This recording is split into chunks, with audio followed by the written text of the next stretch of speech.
Por lo cual, oh rey Agripa, no fui rebelde a la visión celestial. Entonces, si pudiéramos ponerle un título a la enseñanza, sería la visión celestial. Pablo concluye su testimonio delante del rey Agripa con esa frase. Y es interesante porque esa frase, por todo lo que viene diciendo Pablo, narra un poco lo que fue la vida de Pablo, no solo la vida de Pablo, sino el ministerio de Pablo y cómo él se condujo toda su vida. Entonces el tema que vamos a hablar es la visión celestial. Ese asunto que Pablo nos habla no es un asunto solo de Pablo. Nosotros vamos a ver pasajes donde es algo que abarca y ha abarcado siempre el trabajo de Dios con los hombres. Siempre que Dios ha hecho una obra es un asunto celestial, porque de por sí cuando son los hombres o la obra comienza en la tierra, no tiene que ver con Dios. Lo de Dios es divino, es celestial y siempre Él ha trabajado guiando a los hombres y dirigiéndolos por un camino que no nace en los hombres, sino nace en los cielos. Entonces por eso Pablo, yo pienso que usa la frase la visión celestial, que es una frase que no solo Pablo aplica a él, sino aplica a la vida de los creyentes. La epístola a los hebreos usa ese lenguaje para hablarnos a nosotros como creyentes.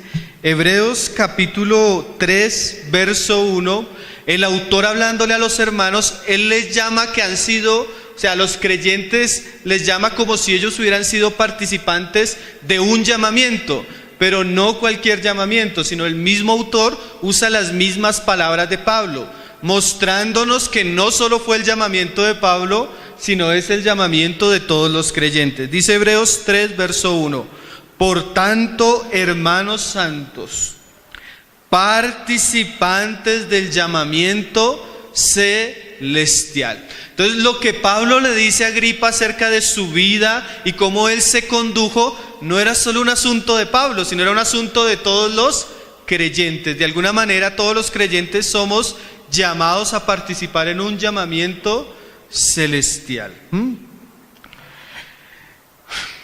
Pero yo no quiero hablar hoy de la vida de Pablo, ni siquiera de algunos pasajes del Nuevo Testamento.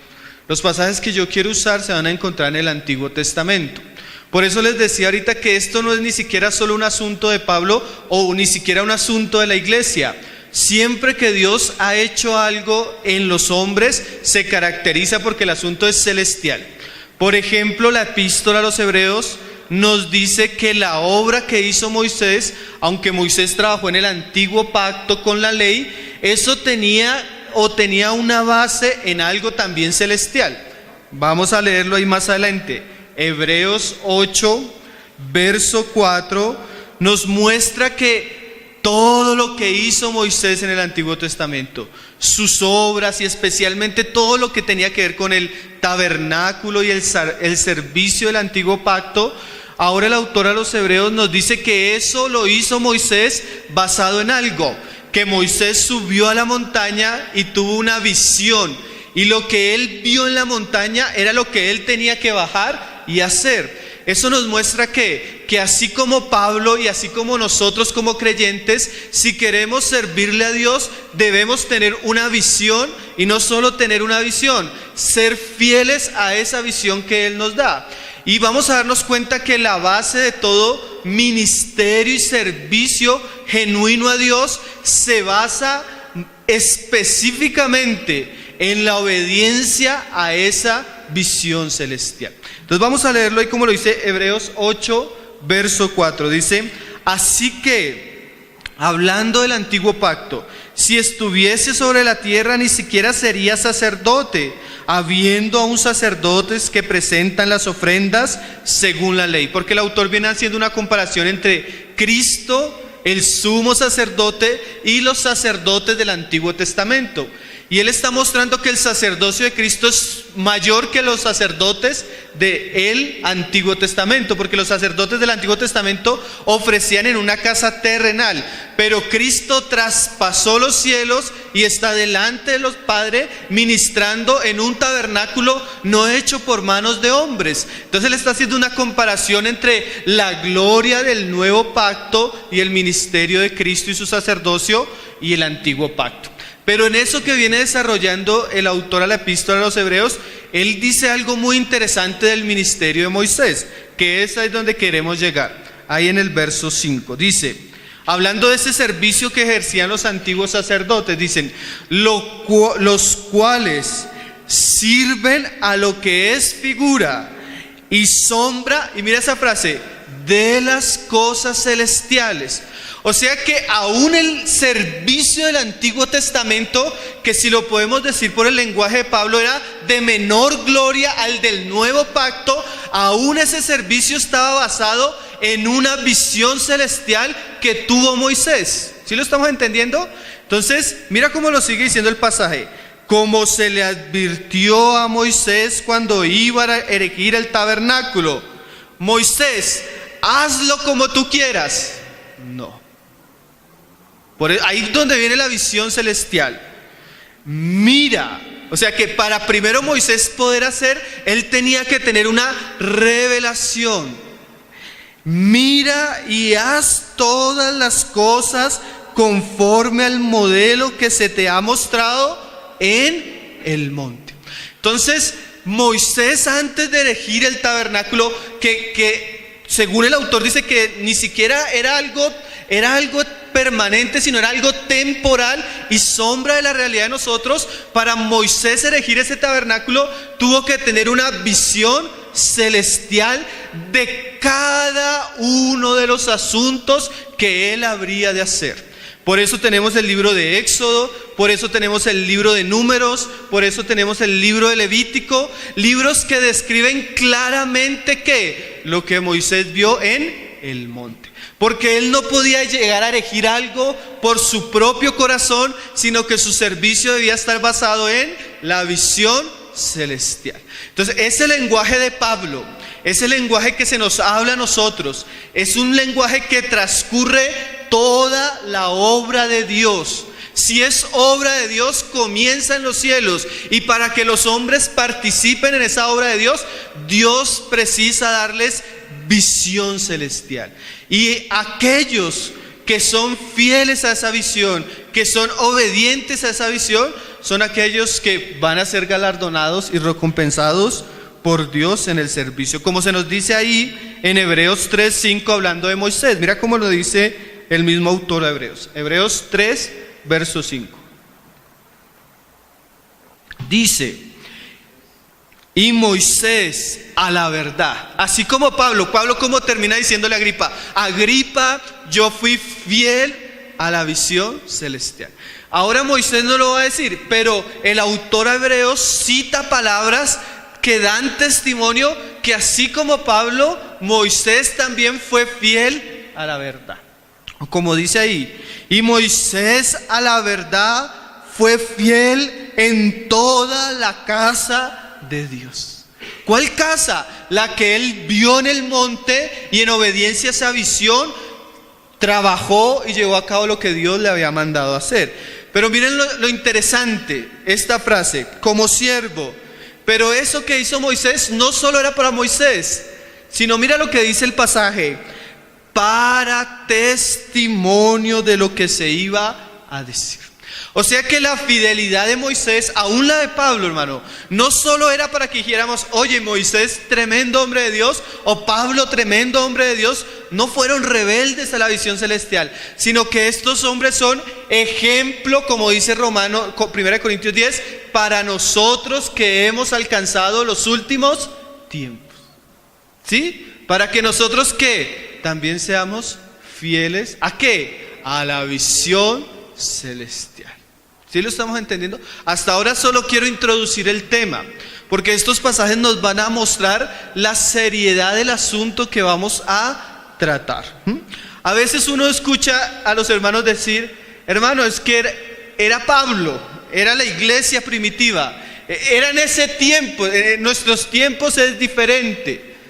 Pero nos vamos a dar cuenta que aunque Moisés pasó, verdaderamente pasó, Pablo pasó, la iglesia primitiva pasó, llevamos casi 20 siglos donde el testimonio de Dios ha seguido avanzando por toda la tierra. Muchas cosas han pasado, pero el Señor dice, mas mi palabra permanece para siempre. Entonces, lo que ellos vivieron, la fidelidad de ellos, es un gran ejemplo para nosotros que hemos alcanzado los últimos tiempos. Entonces, con esa introducción ya vamos a pasar a algunos pasajes del Antiguo Testamento que, como dicen estos pasajes, nos sirven a nosotros, nos enseñan a nosotros que en nuestros tiempos la realidad es diferente claramente, pero el principio es el mismo. Tú lo vas a encontrar en toda la Biblia. Entonces vamos a ir al libro de Crónicas, capítulo 13. Primera de Crónicas, sí, vamos a ir al libro de Primera de Crónicas. Vamos a ver una historia que vivió el pueblo de Israel. Ya no era la época de Moisés, era la época de David. Primera de Crónicas, capítulo 13. Y David, que era un hombre piadoso, no como Saúl, un rey conforme al corazón de Dios, que también nos sirve mucho de ejemplo y de enseñanza en muchas cosas. Él tiene una experiencia, y la base de esa experiencia va a ser el tema de nuestro hoy, de hoy. La historia es el traslado del arca, como lo dice ahí Reina Valera, cuando David se propone trasladar el arca. ¿Qué pasó? Había una época de decadencia, y aquí es bien interesante comenzar a decir, porque aquí es donde comienzan los problemas a veces. No era la época de Moisés, donde Moisés tenía una gran visión de la voluntad de Dios. Era una época donde el rey antecesor, que era Saúl, había sido un rey que había reinado sin Dios, porque Dios lo desechó, pero aún así reinó 40 años. Era una época donde el sacerdocio se había pervertido. Usted comienza a leer Primera de Samuel y usted mira que ya los sacerdotes no era Aarón y sus hijos fieles, sino eran los hijos de Elí. Y los hijos de Elí eran todo lo que es contrario a un sacerdote. Eran inmorales, se metían con las mujeres, abusaban de las ofrendas del templo. Entonces el contexto histórico de David es muy difícil, porque había pasado mucho tiempo en la historia del pueblo de Israel. Así puede pasar hoy en día. Ha pasado mucho tiempo, 20 siglos son mucho tiempo.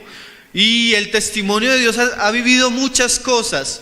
Pero lo que queremos resaltar es el principio que siempre debe gobernar. A pesar de que los tiempos hayan cambiado, Dios sigue trabajando de la misma manera. Entonces vamos a comenzar a leer. David siente en su corazón que el arca debe ser traída a Jerusalén. Él está viviendo en un palacio, pero el arca está entre cortinas. Entonces ora al Señor y el Señor le responde por el profeta que sí, está bien. Pero vamos a ver la manera como David trajo el arca.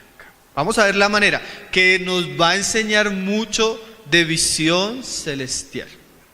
Entonces vamos a leer todo el pasaje de corrido y después vamos a ir paso por paso para entenderlo. Amén. Entonces vamos a leer desde el verso 1. Dicen: entonces David tomó consejo de los capitanes de millares y de centenas y con todos los jefes, y dijo David a toda la asamblea de Israel: si os parece bien y si es la voluntad de Jehová nuestro Dios, enviaremos a todas partes por nuestros hermanos que han quedado en todas las tierras de Israel, y por los sacerdotes y levitas que están con ellos en sus ciudades y ejidos, para que se reúnan con nosotros y traigamos el arca de nuestro Dios a nosotros, porque desde el tiempo de Saúl no hemos hecho caso de ella. Y dijo toda la asamblea que se hiciese así, porque la cosa parecía bien a todo el pueblo. Entonces David reunió a todo Israel desde Sior de Egipto hasta la entrada de Hamac, para que trajesen el arca de Dios de Kiriat Jearim. Y subió David con todo Israel a Baala de Kiriat Jearim, que está en Judá, para pasar de allí el arca de Jehová, Dios que mora entre los querubines, sobre la cual su nombre es invocado. Y llevaron el arca de Dios de la casa de Abinadab en un carro nuevo, y Usa y Ayo guiaban el carro. Y David y todo Israel se regocijaban delante de Dios con todas sus fuerzas, con cánticos, con arpas, salterios, tamboriles, címbalos y trompetas. Pero cuando llegaron a la era de Kidón, Usa extendió su mano al arca para sostenerla, porque los bueyes tropezaban, y el furor de Jehová se encendió contra Usa y lo hirió, porque había extendido su mano al arca y murió allí delante de Dios. Y David tuvo pesar, porque Jehová había quebrantado a Usa, por lo que llamó a aquel lugar Pérez Usa, hasta hoy. Entonces esa es la historia, vamos a dejarlo hasta ahí, vamos a comenzar a meditar. Entonces, pues comencemos mirando los detalles. David tiene un sentir en su corazón y él convoca al consejo, convoca a los capitanes del ejército, convoca a los ancianos, convoca a todo el pueblo y todo el pueblo está de acuerdo que se traslade el arca. Parecía un asunto muy bueno. Delante del pueblo va el arca con un carro nuevo, va Usa y Ayo guiando el carro, hay cánticos, hay alabanza, cualquiera diría, imagínate todo el pueblo de Israel, es que esto era un evento en la fe judía pues impresionante. El arca era la figura principal del tabernáculo. De todos los muebles del tabernáculo, el arca era la principal. Ella se encontraba en el lugar santísimo y el tabernáculo era como una casa dividida en 3 secciones. El atrio era la parte de afuera, después había un velo donde tú entrabas al santo, donde estaba el altar del incienso, el candelero, la mesa de los panes de la proposición, y había un velo, y después de ese velo estaba el arca del pacto. A ese lugar, al Santísimo, solo podía entrar y una vez al año el sumo sacerdote. Y cuando tú miras los detalles del arca y del traslado del arca, Dios fue muy minucioso. ¿Por qué? Porque el arca es una gran figura de Cristo. En algún momento tal vez los hermanos en algún momento puedan escuchar o leer algo acerca de ese tema. Es preciosísimo. No tenemos el tiempo y no es la carga que yo tengo del Espíritu. Solo quiero dar a entender un poco la importancia de lo que ellos iban a hacer. Entonces cuando ellos se reúnen todo, hay unidad, hay cánticos, hay un gran avivamiento en Israel en relación al traslado del arca. Ahí vamos otra vez a volver, verso 6. Y dice, y subió David con todo Israel a Baala de Kiriat Jearim, que está en Judá, para pasar de allí el arca de Jehová Dios. Esa frase, que mora entre los querubines, sobre la cual su nombre es invocado. Una de las preocupaciones que yo tenía en el día de hoy era que un poco el tiempo, porque la primera vez que vengo no sé cómo, pero el hermano Arcadio me dijo que es que 1:30, 2 horas, que los hermanos están acostumbrados. Entonces voy a dar algunos detalles, porque ya sabiendo que tengo un poquito más de tiempo. Esa frase, que mora entre querubines, el arca era como una caja recubierta de oro y de madera de acacia.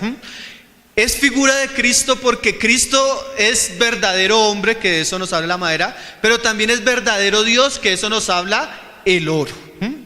Pero el arca tenía una tapa encima que se llamaba el propiciatorio, donde se derramaba la sangre, ¿sí? Ahí era donde el sacerdote ponía la sangre.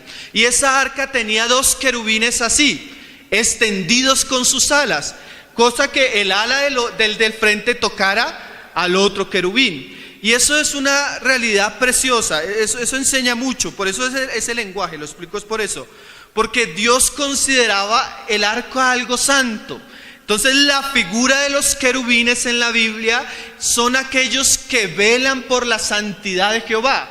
Por eso cuando Isaías tiene la visión de Jehová en el capítulo 6, él dice que comienza a escuchar a esos seres comenzar a cantar santo, santo, santo. Entonces de alguna manera, como para que nosotros lo entendamos, cuando hay una persona muy importante, detrás de él hay como unos guardianes para que nadie se acerque a esa persona, ¿sí? Unos guardaespaldas o para que nadie la toque, porque es una persona importante. Así el trono de Dios es glorioso y hay seres que velan por la santidad de Jehová. Entonces la figura en el arca era que esa arca representaba a Cristo y ahí se derramaba la sangre. Entonces representaba a Cristo y crucificado, o sea, la esencia del evangelio. Pero ese evangelio y ese testimonio era cuidado por seres que son los guardianes de la santidad de Jehová. Por eso la frase, que mora entre querubines. Y esa frase es muy importante por lo que va a suceder. Entonces mira lo que pasó. Entonces, y llevaron el arca de Dios de la casa de Abinadab, en un carro nuevo, y Usa y Ayo guiaban el carro. Entonces ahora ya comenzamos a entrar en detalles. Un detalle que aparece acá, no debería aparecer, pero aparece acá, es que ellos llevaban el arca en un carro nuevo. Cualquiera que conozca un poco la historia del trabajo de Dios y lo que Dios le mostró a Moisés en el monte, sabe que el arca no podía ser llevada por un carro nuevo. Sabe que el arca debía ser llevada porque esa caja tenía en las 4 esquinas 2 argollas donde se les atravesaban unas varillas, ¿sí? Para que 4 sacerdotes la cargaran, ¿sí? O sea, ella fue diseñada no para ser llevada por un carro nuevo, sino era diseñada para que los sacerdotes, hijos de Aarón, la llevaran ¿dónde? En sus hombros. Pero entonces, ¿de qué nos habla el carro nuevo? Ya comencemos, porque acuérdense que la visión celestial, pero no solo hay que hablar de visión celestial, sino ser fieles a la visión celestial. Y con lo que vamos a comenzar a ver, de David no se puede decir lo mismo que se dijo de Moisés. De Moisés se dijo que él fue fiel a todo, pero de David no. Y este es uno de los pasajes donde podemos decir que David tuvo un gran desliz. Porque no era que David estaba trasladando algún mueble de su casa, sino que estaba trasladando el mueble de la casa de Dios. Y el mueble más importante. Y tú vas a ver que lo que sucedió más adelante fue porque David transgredió la revelación o la visión celestial. ¿De qué nos habla el carro nuevo? Nos habla de llevar el testimonio, pero nos habla de llevar el testimonio no a la manera de Dios, sino a la manera de los hombres. Por eso les decía que había pasado un tiempo tan largo donde a David se le olvidó lo que Dios le había enseñado a Moisés y ahora lo hacía David como él le parecía o como se acostumbraba en la época. ¿Y por qué estoy usando eso? Porque a veces cuando nosotros vamos a hablar del servicio a Dios, muchos hermanos nos dicen, pero eso era la iglesia primitiva.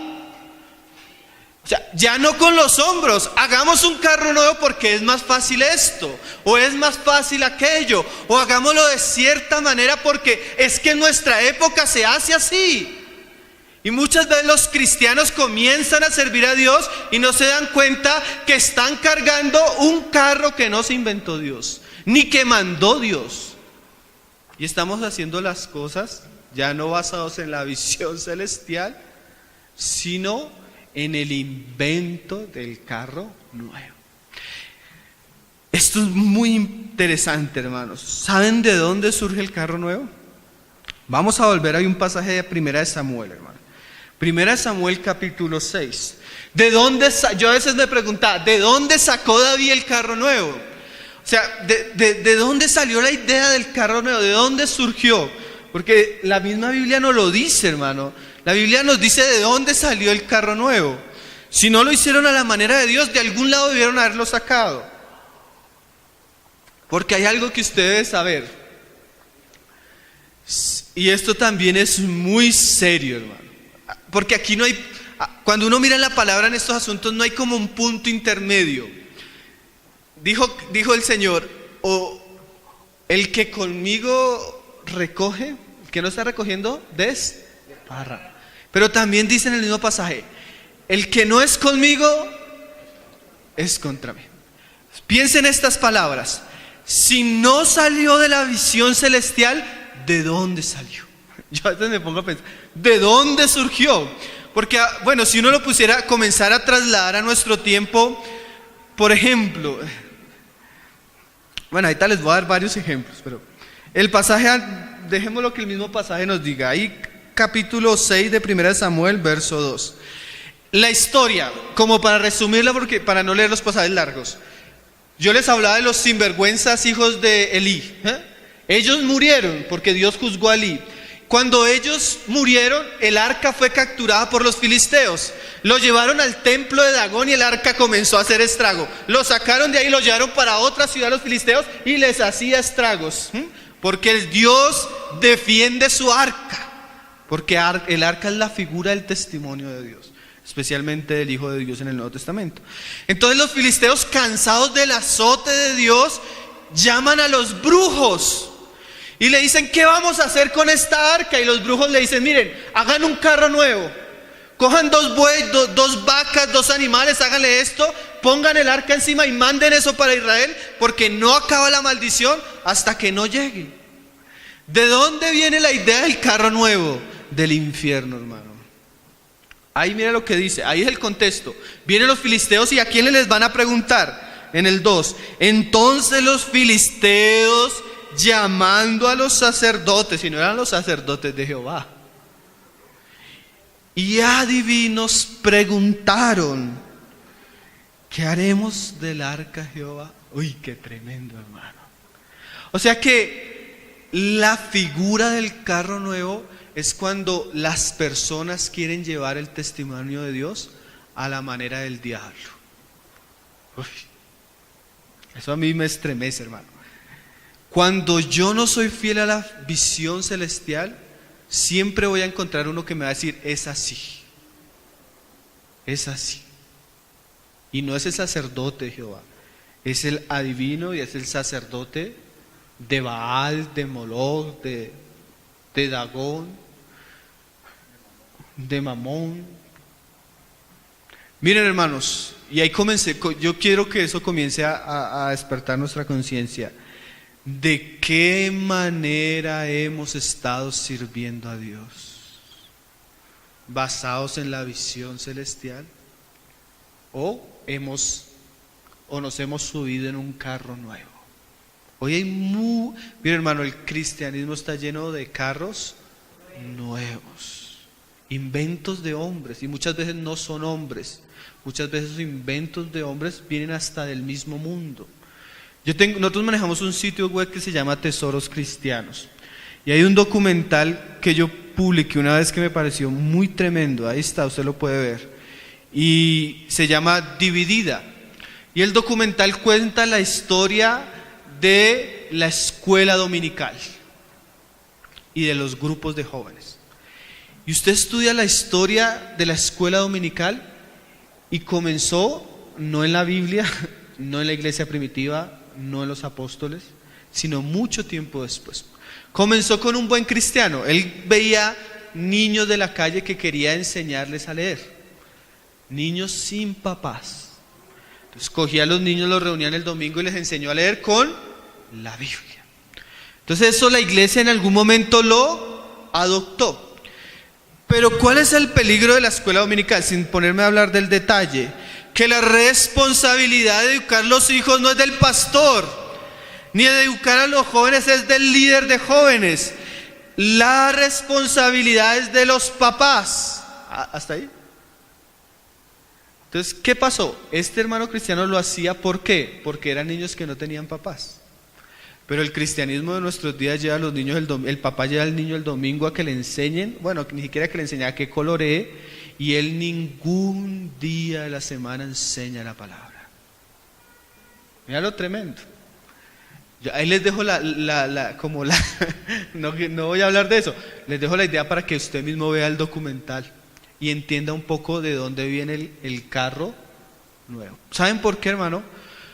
Porque en las Escrituras Dios mandaba que cuando el israelita viniera al culto de Dios a escuchar la palabra, él debía traer su esposa, sus hijos, sus esclavos. ¿Saben qué, hermano? Hasta sus animales. Tremendo, ¿no? Y a veces nosotros no podemos traer un niño porque no es capaz de quedarse en silencio, porque no lo hemos educado, no lo hemos enseñado con la palabra de Dios. Y si queremos que el pastor o el líder de jóvenes o las profesoras de escuela dominical lo haga un domingo. No sé por qué me desvié, solo quiero que comencemos a despertar nuestra conciencia. ¿Cuántas cosas hacemos que no se encuentran en la Biblia? Y muchas veces las hacemos sin saber de dónde vienen, por qué se promueven. Yo a veces veo eventos para hombres de negocios, Entonces traen al empresario, que muchas veces ni es creyente, a enseñarles principios a los cristianos para que su iglesia prospere. Traemos el sacerdote de Baal a la casa de Dios a enseñar a los cristianos a ser cristianos prósperos. Yo no sé si Pablo, Juan el Bautista hubiera permitido eso en su época. Pero nuestro cristianismo está lleno de carros nuevos. Si usted comienza a examinarlo, muchos carros nuevos. ¿Qué quieren las personas en el mundo? Música. Entonces hagámosle a los muchachos, para que los muchachos no se les aburran, hagámosles un concierto. Entonces usamos los medios del mundo para que el testimonio de Dios prospere. ¿Y de dónde viene ese carro, hermanos? Dijo un famoso predicador: medios carnales no pueden producir frutos espirituales. Lo que es de la carne produce ¿qué? Carne. Entonces tenemos una generación de jóvenes cristianos inmorales que no leen la Biblia, que no oran, que no saben qué es el sacrificio, que no saben qué es la consagración, que no saben qué es la santidad, porque traemos el mundo a la casa de Dios y queremos que muchas veces USA no muera. Y USA muere, porque cuando hacemos las cosas a nuestra manera, siempre va a venir el juicio de Dios. ¿No les parece eso tremendo, hermanos? De ahí viene el carro nuevo. Ellos le dicen ahí en el 8: tomaréis luego el arca de Jehová y la pondréis sobre el carro, y las joyas de oro que le habéis de pagar en ofrenda por la culpa lo pondréis en una caja al lado de ella y le dejaréis que se vaya. Lo tremendo es que los sacerdotes y los filisteos ponen el carro nuevo y ponen el arca y lo van mirando lejos, pero no lo tocan. A veces las personas del mundo son más temerosas de las cosas de Dios que los mismos cristianos. USA sí lo tocó. Tremendo, y eso era... el arca tenía que tener unas cubiertas, el traslado del arca era sumamente santo. ¿Sí estamos entendiendo por qué estamos usando este pasaje? Volvamos allá a Crónicas. Entonces mire lo tremendo, hermano.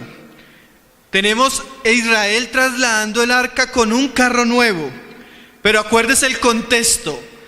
¿Quiénes estuvieron de acuerdo? El consejo de capitanes, los jefes, la asamblea de Israel y todo el pueblo. O sea que el hecho de que todos estemos de acuerdo, que todos hayamos hecho un compromiso de hacerlo así, no quiere decir que lo estemos haciendo a la manera de Dios. Miren, hermanos, uno puede ver, en este momento, hasta el pasaje donde vamos, era una generación completa que no tenía conciencia de que su llamamiento era celestial y sagrado. A veces eso pasa. Y hay alabanzas, y hay cánticos, y hay gozo, y hay muchas cosas que a veces nosotros vemos que parecen que Dios estuviera involucrado. Y a veces no es así. Porque Cristo mismo no se fijaba o no se confiaba en las multitudes. Él no se confiaba en las multitudes. Usted ve pasajes que Él les dice, porque Él lo seguía en multitudes: si alguno quiere seguirme, tome su cruz y sígame. O sea, no es solo un asunto de ir a un momento donde yo hago muchas sanidades y milagros. Es un asunto que va mucho más allá. Él no se fiaba de las multitudes. El Señor nos guarde, ¿no? Dice, y ahora vamos a leer el verso 7. Crónicas 13, verso 7. Ahí donde habíamos quedado. Dice: y llevaron el arca de Dios de la casa de Abinadab en un carro nuevo. Y ahora el siguiente detalle donde yo me quiero quedar un poco. Y Usa y Agio guiaban el carro. Entonces ahora no solo el carro, sino quienes conducían el carro. Entonces hay dos personajes que surgen aquí: Usa y Agio. El nombre Usa es bien interesante. Usa en hebreo significa fuerza. O algunos diccionarios llegan a decir que significa cabra. Fuerza, pero como una cabra. Entonces, ¿qué pasa? Cuando no hay visión celestial, es muy común que los hombres traten de llevar el testimonio de Dios con sus propias fuerzas. Usa. Eso es lo que significa usa. Por ejemplo, Proverbios 29, verso 18, dice eso. El pasaje dice eso. Cuando no hay visión celestial, el pueblo tiene a tender fuerza, pero una fuerza desenfrenada. Proverbios 29, verso 18. Usted lo puede leer ahí en Reina Valera. Sin profecía el pueblo se desenfrena, mas el que guarda la ley es bienaventurado. Yo voy a leer dos versiones diferentes. Voy a leer la versión de la Biblia de las Américas que dice: donde no hay visión, el pueblo se desenfrena, pero bienaventurado es el que guarda la ley. Y la versión textual dice: donde no hay visión profética, el pueblo se desenfrena. Entonces, eso es lo que estamos diciendo. Cuando el cristiano o entre el pueblo de Dios no hay una enseñanza clara o no hay una profecía clara acerca del camino de Dios, o sea, donde el pueblo no tiene visión celestial, ¿qué pasa? Aparecen muchos usas. Gente con fuerza, pero gente que desenfrenada. Y si hay algo terrorífico es que usted vaya bajando por una montaña en su camioneta y usted sienta que su camioneta no tiene frenos. La fuerza y el impulso que lleva esa camioneta es algo terrible en el momento, ¿no? Así puede ser el cristianismo en algún momento. Un cristianismo que no estamos diciendo que no quieran servir a Dios, sino que cuando el cristianismo no tiene una visión de Dios clara según la Biblia, según la palabra de Dios, ¿qué pasa? Comenzamos a servir a Dios como cabras. ¿Sí? Y el pasaje termina diciendo: mas el que guarda la ley es bienaventurado. ¿Cuál fue el pecado de David? No guardar la ley, porque Dios claramente había dicho cómo se debía trasladar el arca. Entonces, ¿cuándo surge Usa? Cuando no hay una enseñanza clara y bíblica acerca del testimonio de Dios, muchos hombres que tienen aún ese primer amor, ese deseo, y muchas veces llegan a lugares y ven que ese hermano tiene tanto compromiso con el Señor, no importa que no lleve ni sino un año de creyente, pero él ora, él es ferviente. Entonces, como le ven ese amor hacia el Señor, de una vez lo involucran en un servicio donde esa persona no sabe ni dónde comienza el servicio, ni hacia dónde se dirige el servicio, pero tiene tanto deseo en sí mismo o fuerza natural que corre como una cabra. Pero ¿saben qué es lo terrible de Usa? Que generalmente Usa termina muerto en el camino. Porque al querer yo servir a Dios sin respetar y sin tener temor de lo que Dios ha dicho, tal vez yo queriendo servirle a Dios, llego y toco algo que es santo para Él, por ejemplo a uno de sus hijos, y dice el Señor: ay del que le des tropiezo a uno de mis pequeños. Yo cuando escucho predicar a los predicadores de la prosperidad, yo digo: este hombre, fuera de lo que está enseñando, fuera del error doctrinal que está cometiendo, ¿a cuántos hijos está haciendo tropezar? No se compara el juicio con Usa a lo que le espera a uno que haga tropezar a uno de sus pequeños. ¿Y por qué pasa eso? Porque no hay visión celestial, no hay ley. Nosotros vivimos un cristianismo hoy sin ley. Cada uno hace como quiere. Apocalipsis 3, verso 8, el Señor le habla a una iglesia. ¿Qué es lo contrario a Usa? ¿Qué es lo contrario al tiempo de David? Una iglesia que aparentemente está en una posición totalmente diferente a la de David. David era un rey próspero, David era un rey que tenía un gran ejército. David era un hombre que había crecido. Hermano, la época de David, la época de Salomón fue algo glorioso para la nación de Israel. La nación creció en todos los ámbitos. Podemos decir que había prosperidad, había bendición, había de todo. Pero ¿saben qué pasaba con la época de David? Y aún en David mismo no había conocimiento. No había revelación. Porque hubo una época, un pasaje, usted lo puede leer ahí en Segunda de Crónicas, la historia del rey Usías. ¿Sí conocen la historia del rey Usías? Que Usías quiso ofrecer incienso y él entra a la casa de Jehová, pero no era como en la época de David. Porque en la época de David no había ni quien dijera, así no es David, así no es. Sino todos dijeron amén, aunque fuera un carro nuevo. Pero en la época de Usías se le pararon una gran cantidad de sacerdotes y le dijeron, Usías, a ti no te corresponde hacer eso porque no te es lícito. ¿Qué estaban diciendo? Solo los sacerdotes hijos de Aarón. O sea, en la época de David no había nadie que le dijera a David, así no David. A Usías sí. Lo que pasó fue que Usías, cuando le dijeron así no se hace, Usías se llenó de orgullo en su corazón y de ira, e inmediatamente le brotó lepra. También Dios lo hirió. ¿Por qué?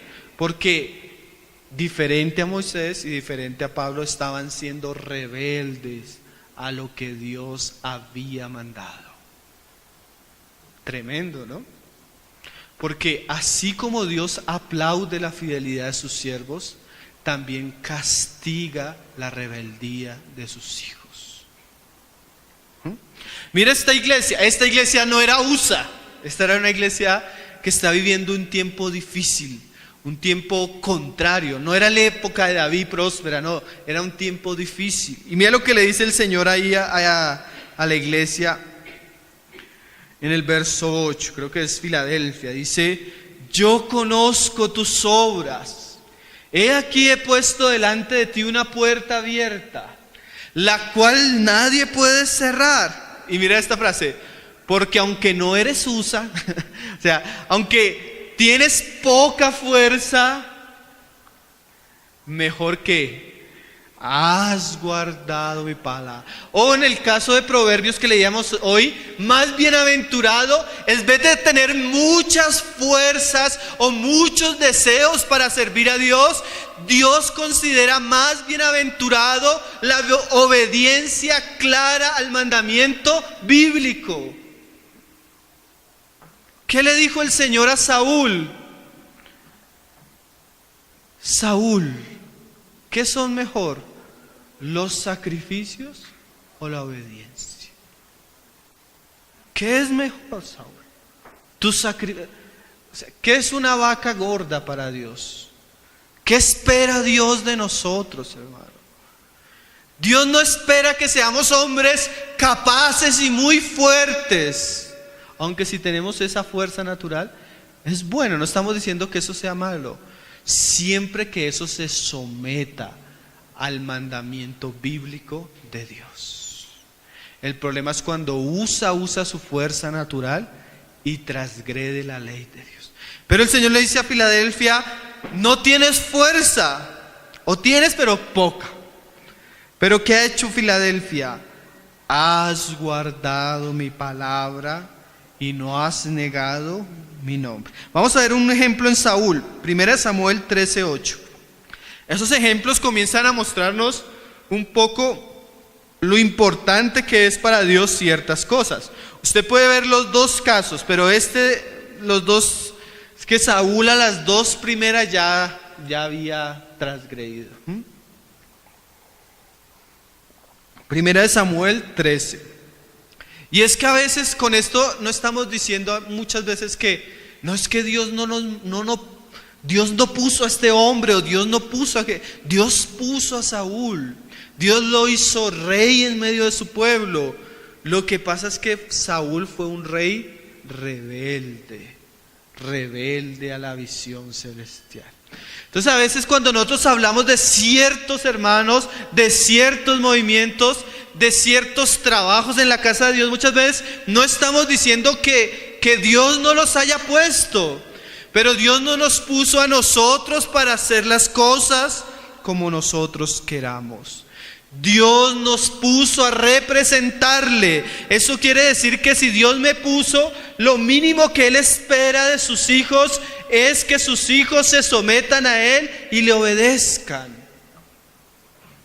¿Por qué me llamáis Señor, Señor, y no hacéis mi voluntad? Porque muchos llaman Señor, Señor, y no hacen lo que Él ha dicho. Mire el caso de Saúl, en el 8. Y dice, Saúl va a la guerra con los filisteos. Habla con Samuel y Samuel le dice, espérame en Gilgal 7 días. Entonces, al ya estar el séptimo día, Saúl ve que el Señor que Samuel no llega. Entonces Saúl hace algo, porque Saúl era una cabra. Saúl era Usa. Si Dios no hacía, él metía sus manos para hacerlo, porque de eso habla Usa. Cuando servimos a Dios con nuestra fuerza natural y extendemos nuestra mano. Entonces mira lo que pasó ahí en el verso 8, dice, y él esperó 7 días conforme al plazo que Samuel había dicho, pero Samuel no venía a Gilgal y el pueblo se le desertaba. Entonces dijo Saúl, traedme holocaustos y ofrendas de paz, y ofreció el holocausto. ¿Y saben qué era lo tremendo, hermano? Que tampoco podía. No podía. Una cosa era el rey y otra cosa era el sacerdote. Y el rey, por más que fuera rey, la ley decía que el oficio sacerdotal, sacrificios y ofrendas, solo le pertenecían ¿a quiénes? A los hijos de Aarón. Entonces Saúl se afana y él comienza a hacer cosas que Dios no le ha mandado. Y dice en el verso 10, y cuando él acababa de ofrecer el holocausto, he aquí Samuel que venía, y Saúl salió a recibirle para saludarle. Entonces Samuel dijo, mira las palabras del profeta a Saúl, ¿qué has hecho? Y Saúl respondió, porque vi que el pueblo se me desertaba y que tú no venías dentro del plazo señalado y que los filisteos estaban reunidos en Mignas. Me dije, ahora descenderán los filisteos contra mí a Gilgal, y yo no he implorado el favor de Jehová. Y ahí viene el pasaje de Usa. ¿Qué hace Usa? Usa tiene fuerza, y pues como tiene fuerza la usa. Me esforcé, pues, y ofrecí holocausto.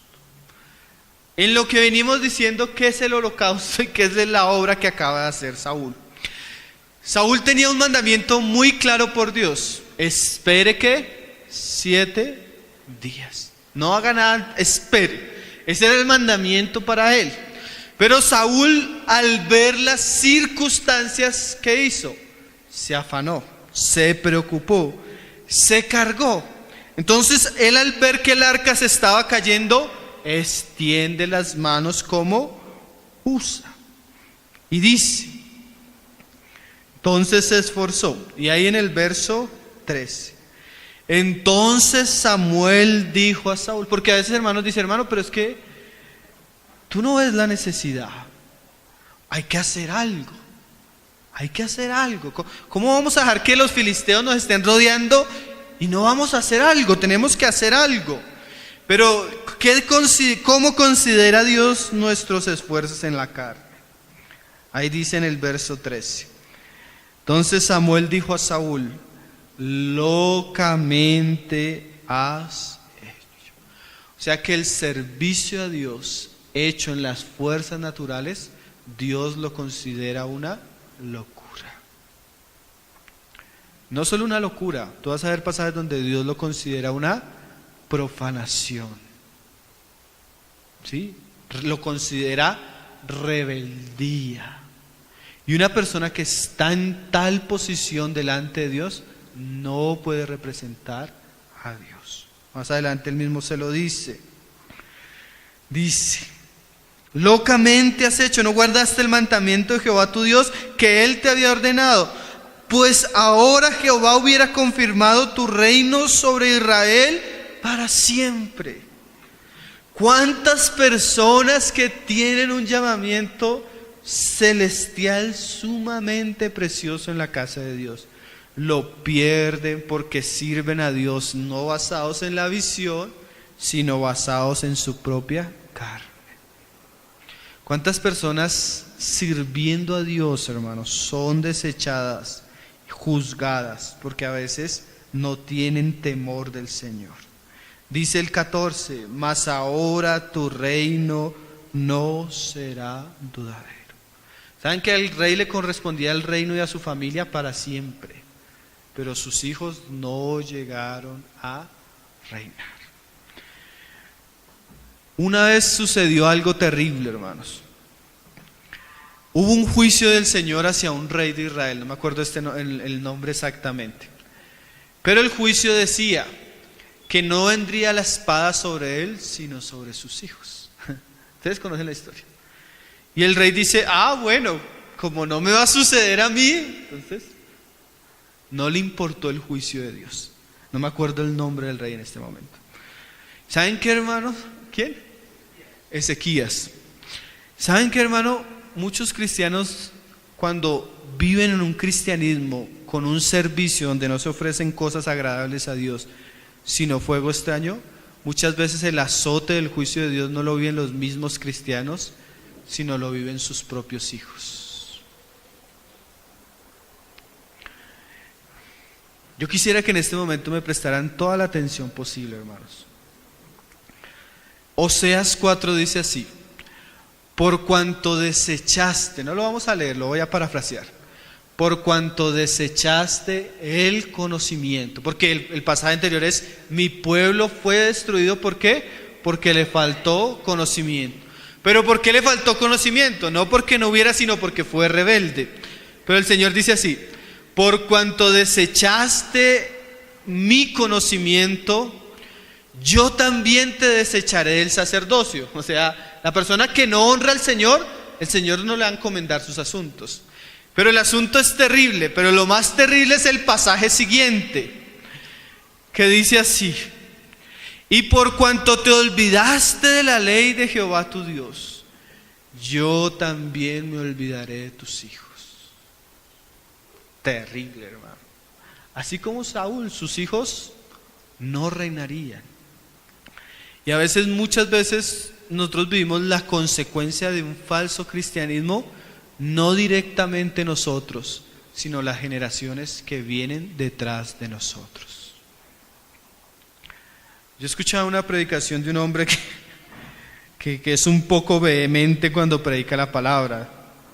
Yo sé que de pronto el estilo de los hermanos es diferente. Si los hermanos están acostumbrados al estilo del hermano Arcadio, el mío, yo pienso que es bien diferente, ¿cierto?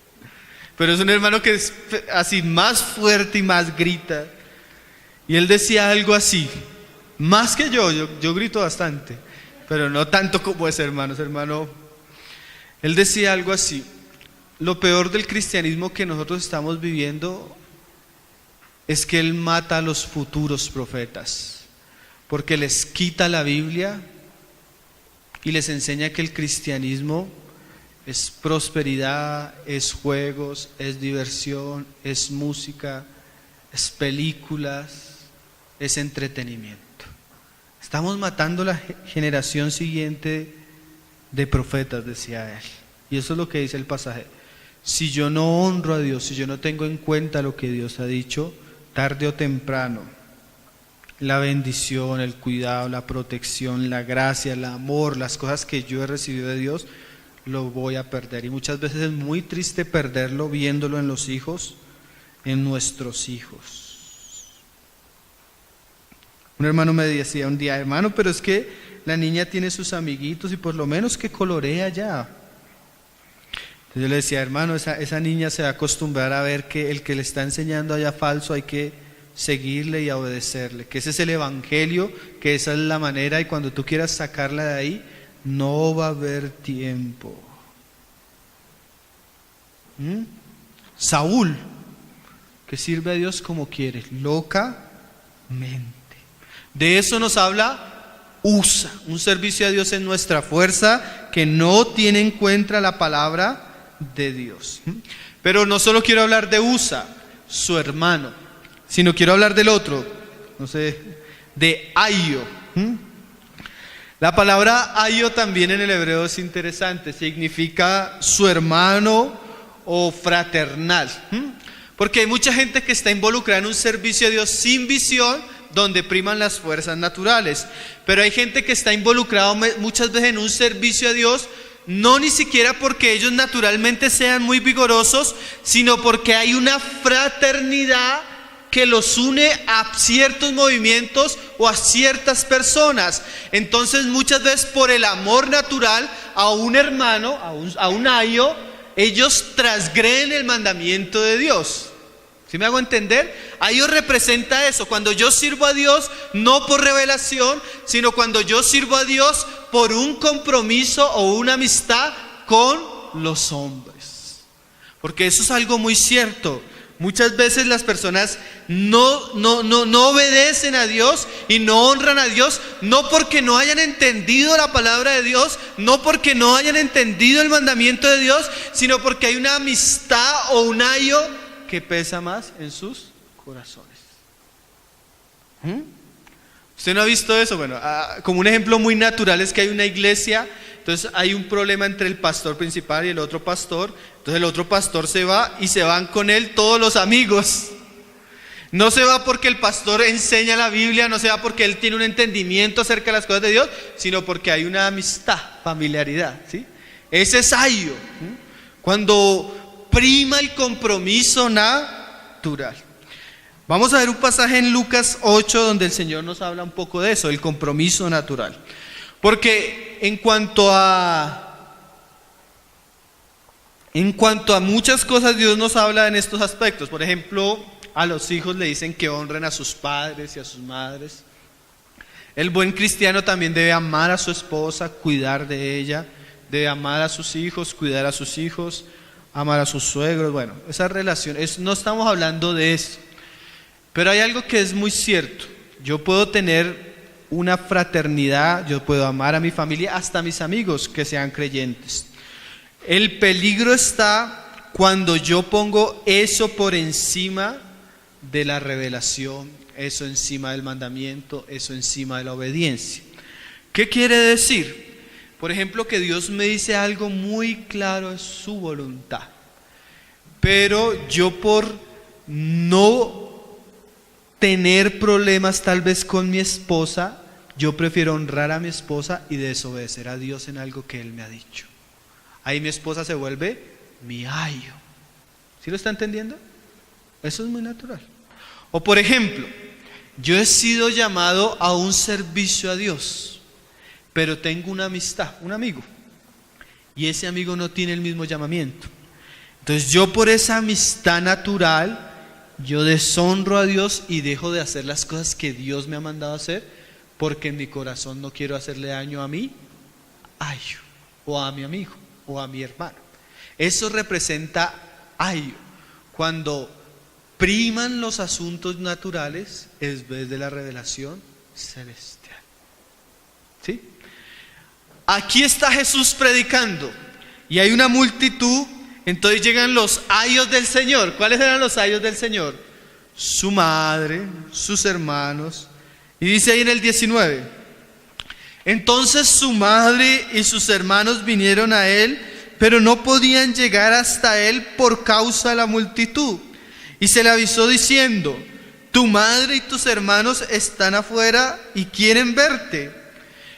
Él entonces respondiendo les dijo: mi madre y mis hermanos son los que oyen la palabra de Dios y la hacen. El Señor Jesús tenía una familia natural, ¿cierto?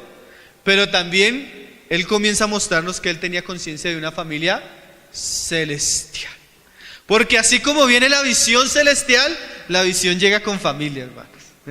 Hay una compañía de hombres y de mujeres que Dios tiene que quieren amarle y honrarle. Esa es esa familia celestial.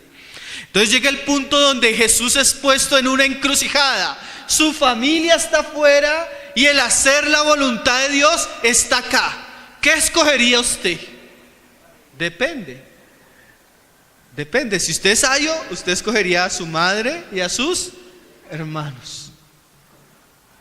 Pero si usted es como Pablo, como Moisés o como Jesús, usted le enseñaría a sus madres y a sus hermanos que todo tiene su tiempo y que usted debe honrar primero al Señor en lo que Él le ha mandado. Yo no le estoy diciendo al esposo que maltrate a su esposa, que le hable mal, pero sí que le explique con la Biblia que Dios le ha mostrado algo que es su voluntad y que como deber de él de ser cabeza en el hogar, él debe obedecer y honrar a Dios. Porque si él no obedece y no honra a Dios, él se pone en rebeldía a él mismo. Su madre. Más adelante en la cruz nos damos cuenta que Jesús tiene cuidado de su madre. Le dice a Juan, cuida de esa mujer. ¿Sí? Más adelante vemos que algunos de los hermanos se convierten de Jesús. Santiago, el escritor del Nuevo Testamento, es hermano de Jesús en la carne. Judas es hermano de Jesús en la carne. Entonces, ¿qué muestra ese pasaje? Que cuando yo honro al Señor y le doy el lugar que Él corresponde, tarde o temprano Él va haciendo una obra en mi familia. Pero cuando yo deshonro a Dios por amar mi familia y transgredo la ley de Dios, así como yo me olvido de la ley de Dios, Dios se olvida de los míos. ¿A usted no le da miedo eso? Un hermano me decía, lo que más me ayuda a mantenerme en el camino y a obedecer a Dios, tal como Él me lo ha dicho, es el mismo amor que tengo hacia mi esposa y hacia mis hijos. Pero muchos, amando más naturalmente a su esposa y a sus hijos, traen rebeldía en su casa. Mira cómo lo dice Mateo 10:37. Porque Jesús habló de los ayos. Tal vez el ayo no puede ser mi papá, mi mamá, mi esposa, puede ser una amistad, puede ser... Ayo es todo lo fraternal, todo lo que me puede entrelazar y me lleva a desobedecer a Dios en sus caminos. Dice Mateo 10:37, el que ama a padre o a madre, y no está mal amar al papá y a la mamá, sino la frase siguiente es el problema, más que a mí, más que a mí. O sea, el pecado está en poner ese amor natural por encima de nuestra obediencia a Dios mismo. Uno lee muchas historias, los mártires en la época de la Reforma, a veces una familia, la Inquisición se enteraba que el niño de la familia se sabía el Padre Nuestro en el idioma, en inglés o en alemán. Traían a la familia, traían al niño, ponían al niño delante del papá. O niegas la fe y te muestras devoto al catolicismo y a la Santa Iglesia, o matamos tu hijo. ¿Qué harías tú? ¿Qué harías tú? Muchos murieron. Una vez un hombre iba a negar y su hijo le decía, papá, no seas cobarde. Papá, no seas cobarde. Porque era un niño que tenía temor de Dios. Amar más que a mí. Más que a mí. Ese es ayo. Y eso se ve mucho hermano, hay personas que uno dice, hermano, pero usted ¿por qué está haciendo eso? No, es que el pastor me dijo, o mi amigo me dijo, o tal hermano me dijo. Están involucrados en un servicio que Dios no lo llamó, sino que están sirviendo a hombres. Yo tengo un familiar, él era no pastor, en una congregación que es muy grande aquí en Bogotá. Ellos reúnen fácilmente 20,000 personas cada domingo. Él no era pastor, le faltó un escalón para ser pastor, era supervisor de área. Entonces el área que él supervisaba era muy grande, él tenía 500 personas a cargo suyo, y no era pastor, o sea, estaba a un paso, pero tenía como 500 células a cargo de él. Entonces, trabajo de lunes a domingo, full, todos los días, bueno, full trabajo. Entonces, por ese mucho trabajo, su esposa lo dejó. Por ese full trabajo, sus hijos eran líderes de jóvenes y sus hijos embarazaron a las niñas en el grupo de jóvenes. Entonces él un día llorando porque una ruina terrible en su familia, le decía él me contaba después a las 11 de la noche al Señor orando: Señor, ¿por qué esto me pasa a mí? ¿Por qué esto me pasa a mí? Si yo lo único que he hecho es servirte, Señor. ¿Por qué me va tan mal si yo lo que quiero es agradarte, Señor? Y él dice que duró así como 2 horas llorando y orando. Y él dice que él nunca le había sucedido, pero en ese momento le sucedió. Escuchó la voz audible del Señor. Y la voz audible del Señor le decía, cuando él clamaba así con ese desespero, él le decía, dice que el Señor le dijo: es que no me estás sirviendo a mí, sino le estás sirviendo a hombres. No me estás sirviendo a mí, sino le estás sirviendo a hombres. Acabó con su hogar, hermano. Cuando él entendió eso, él dejó todas las responsabilidades que tenía, restauró su hogar. El Señor le dio a su esposa otra vez y ahí va con sus hijos. Pero cuántos hermanos, miren hermanos, yo me reúno con hermanos que duraron 15 años sirviéndole a los hombres, hermano. Hermanas que se acercan y me dicen: hermano, yo era profesora de escuela dominical, hermano, y ¿sabes qué? Estaba tan involucrado en el trabajo y en el servicio a la iglesia que no tuve la oportunidad de educar a mis hijos. Y hoy mis hijos no son creyentes, sirviendo a otros y no sirvieron en su propia casa. Entonces a veces estamos haciendo una cantidad de obras que Dios no nos ha mandado. Y lo que prima, ¿qué es? Amor natural. Y mire lo que dice Jesús: el que ama a padre o a madre más que a mí, no es digno de mí. O sea, si usted pone al Señor por encima de su relación matrimonial, usted no es digno del Señor. Por encima de sus hijos, usted no es digno del Señor. Por encima de su amor aún entre hermanos, no somos dignos del Señor. A mí un día me preguntaban: ¿qué es lo que más le indigna a usted hoy, hermano, con el cristianismo? Yo le decía: hermano, a mí no me indigna ni lo de las ofrendas, ni lo del diezmo, ni lo de los templos, ni lo de los nombres, ni las divisiones. Lo que más me indigna del cristianismo hoy es cómo se menosprecia la autoridad y el señorío de Jesucristo. El resto es ¿qué? Fruto. Porque si nosotros le diéramos el lugar que le corresponde al Señor Jesús y a su palabra, no veríamos las cosas que vemos. Y no estoy hablando del diezmo, eso a la hora, la verdad, son las hojas del árbol. El árbol tiene una raíz más podrida y más dañada que eso que se ve. Y es que Jesucristo hoy no es el Señor, sino los señores son otros. Tal punto que hoy en día, me contaba un hermano, estaba reunido con la junta y el hermano tenía un cargo en el lugar. Le dice: pastor, pero eso no dice la Biblia. El pastor le dijo: aquí usted se me calla, aquí no se dice lo que se hace lo que dice la Biblia, sino lo que digo yo. Se puso por encima de Cristo y de su palabra. Eso es lo peor. Que se roben el dinero, vaya y venga. Pero que atenten contra la dignidad del Hijo de Dios y su palabra. Eso es lo más aberrante de nuestra generación, hermano, de nuestra generación cristiana. Porque el mundo, pero eso sucede en muchos púlpitos y en muchos lugares donde se le dice al Señor: Señor, Señor, y no se hace su voluntad. Yo no sé si para usted eso sea indignante, pero para mí sí. ¿Saben dónde está el problema? Que a muchos les gusta ir a lugares donde los hombres hacen lo que se les da la gana, porque la realidad es que el corazón de muchos es igual.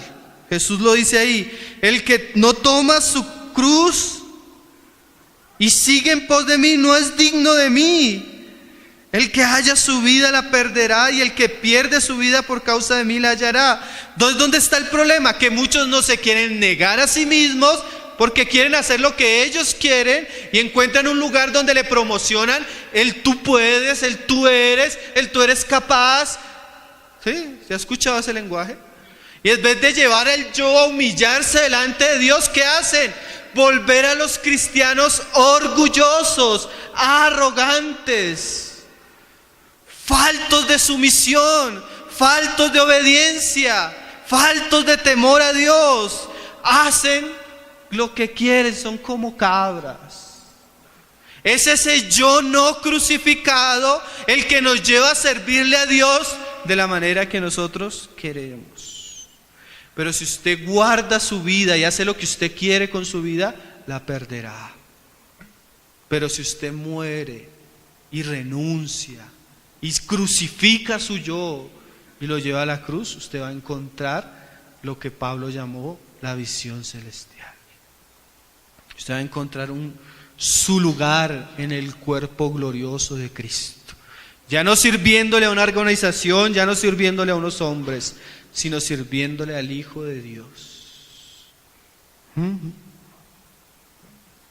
Terminemos ahí en Primera de Crónicas, hermano. 13:9.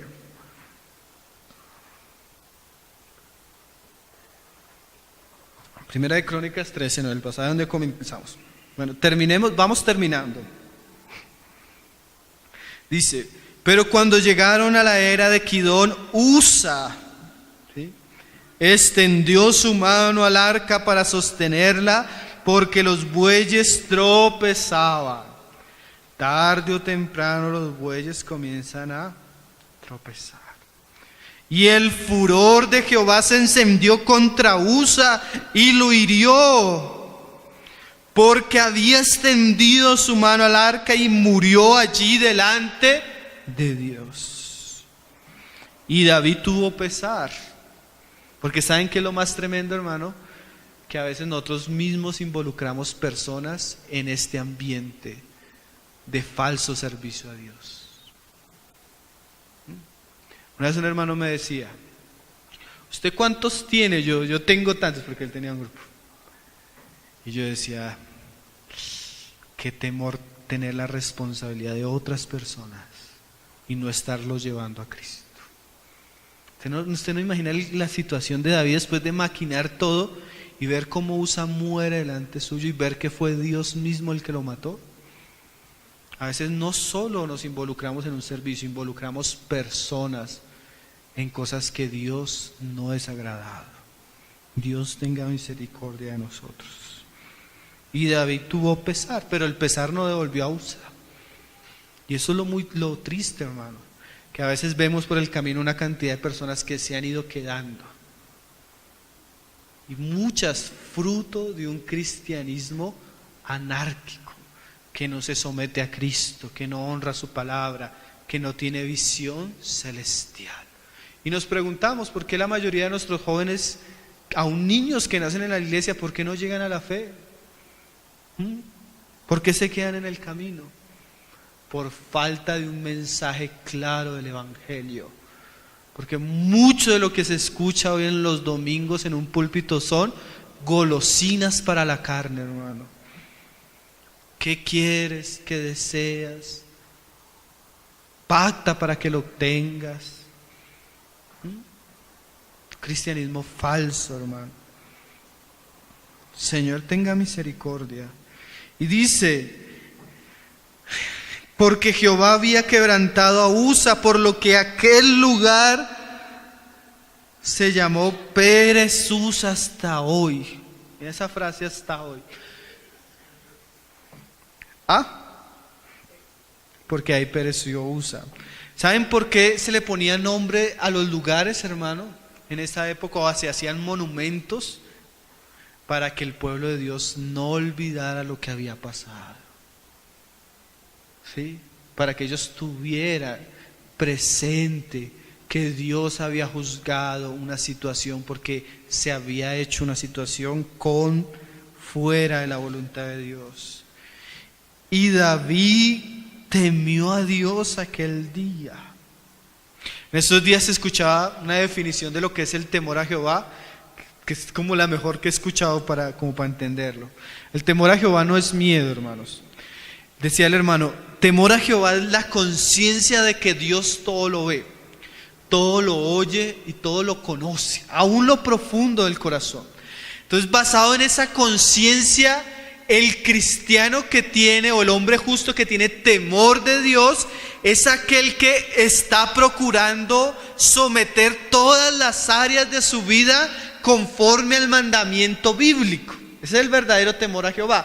O sea, el verdadero temor a Jehová me hace consciente de que yo estoy expuesto a los ojos de Él, y lo mejor que puedo hacer en obediencia a Él es someterme a lo que Él ha dicho en todas las áreas de mi vida.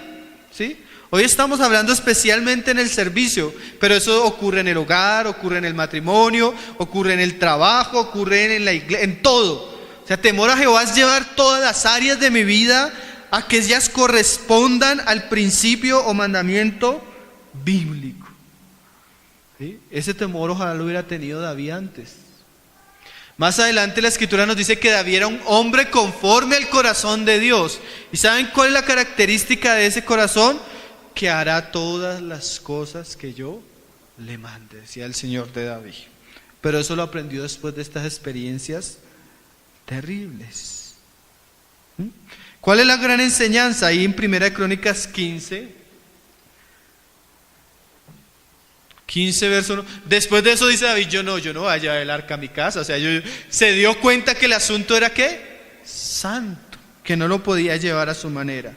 Dice ahí Crónicas 15, verso 1.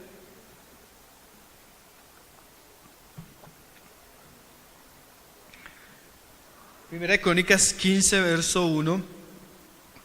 Mira lo que hizo David, dice.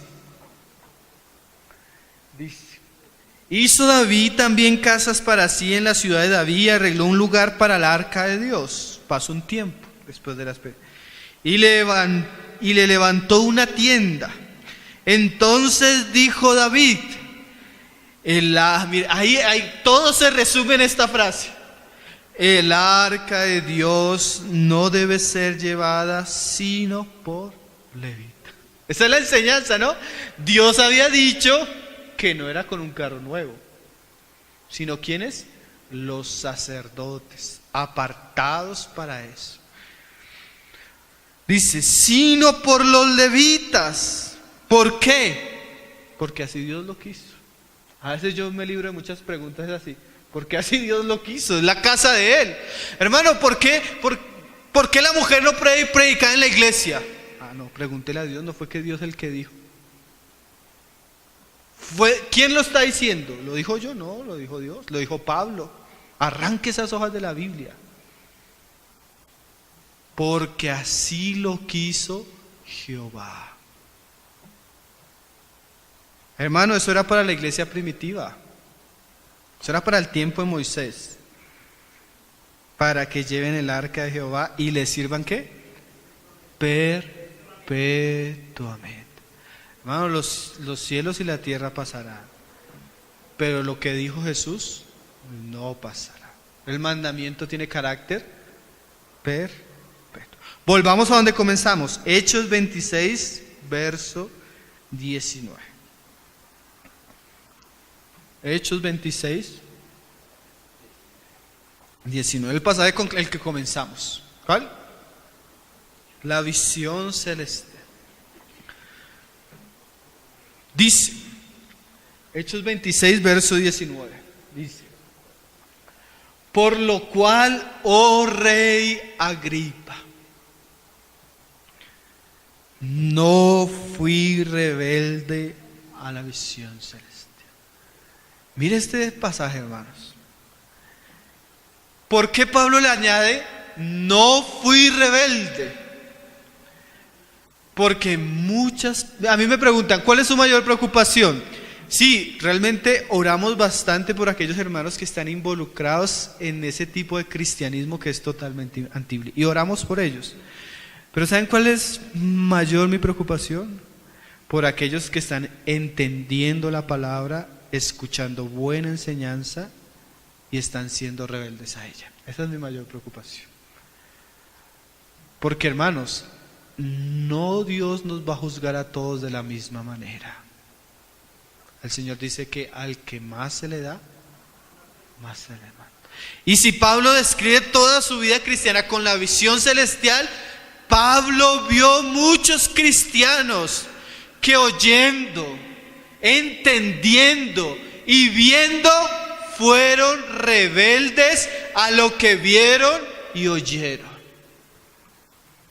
La carga es no solo que Dios necesita traer la profecía y la enseñanza para que sus hijos entiendan el modelo celestial y la visión celestial, sino que Dios tiene que trabajar en el corazón de ellos para que ellos no sean rebeldes a lo que están viendo. Porque muchos han visto. Por ejemplo, Pablo llegó a la ciudad de Corintio y dice que él todos los sábados entraba a la sinagoga y discutía con ellos. Pero ¿saben qué dijo al final Pablo?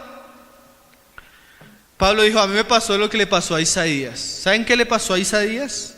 Que el Señor le dijo: ve y háblales.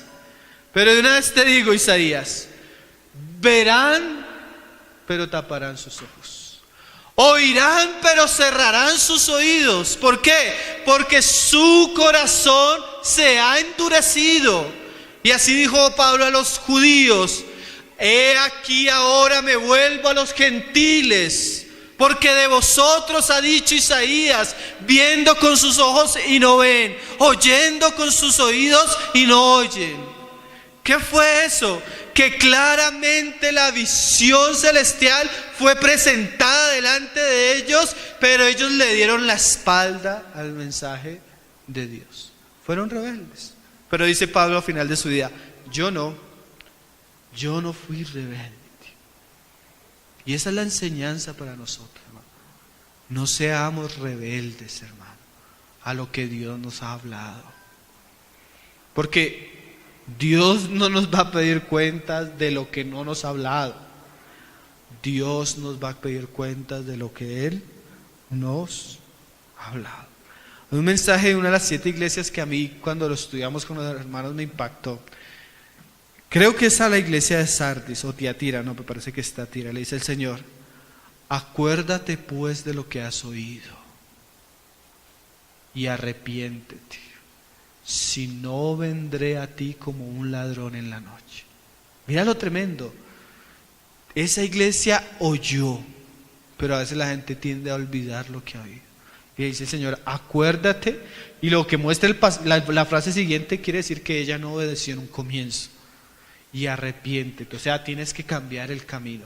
Si no, vendré a ti. Y mira la figura que él usa: vendré a ti como un enemigo. Porque usted sale acá y usted ve un ladrón en la noche y usted no piensa nada bueno. Arrepiéntete, si no, vendré contra ti. ¿Cuál era el pecado de Tiatira? Creo que es Tiatira o Sardis, una de esas dos. Que habiendo oído, había sido rebelde a la visión celestial. Estos y muchos más pasajes que no tenemos tiempo para tocar, hermano, nos muestran la importancia no solo de la visión, sino de no ser rebeldes a la revelación que Dios nos está dando por su palabra. Somos muy fáciles para decir: pero ¿qué estoy haciendo? ¿Qué ha hecho la palabra de Dios en mi vida? ¿Cómo ha cambiado mis caminos? El Señor nos ayude a todos, hermano. No sé cómo acostumbran los hermanos, pero yo quiero terminar este momento acá yo orando. Amén.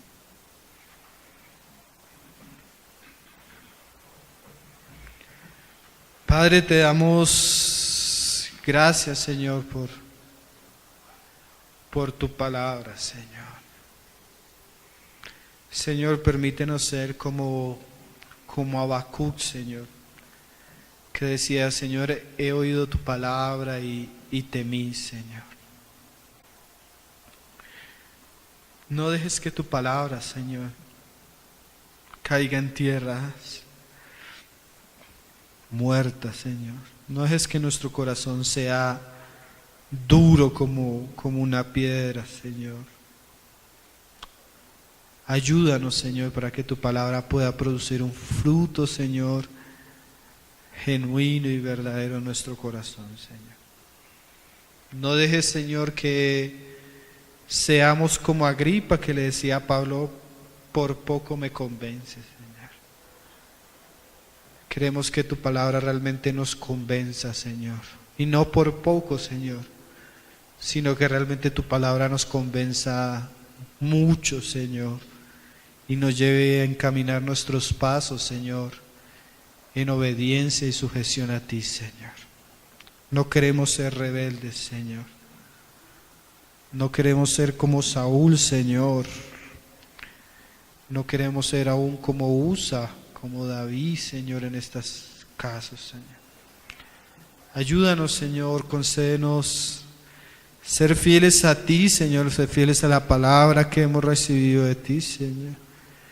Concédenos ser fieles a la gracia que tú nos has dado, Señor. Concédenos ser fieles, Señor, a tu voluntad escrita, Señor. Realmente no queremos, Señor, rebelarnos contra ti. Guárdanos de ese mal camino, Señor. Como decía David, Señor, crea en nosotros, oh Dios, un corazón limpio, Señor. Un corazón recto, Señor.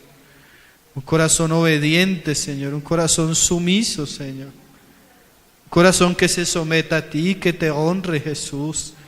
Un corazón que te diga, Señor, Señor, y esté dispuesto a obedecerte, Señor.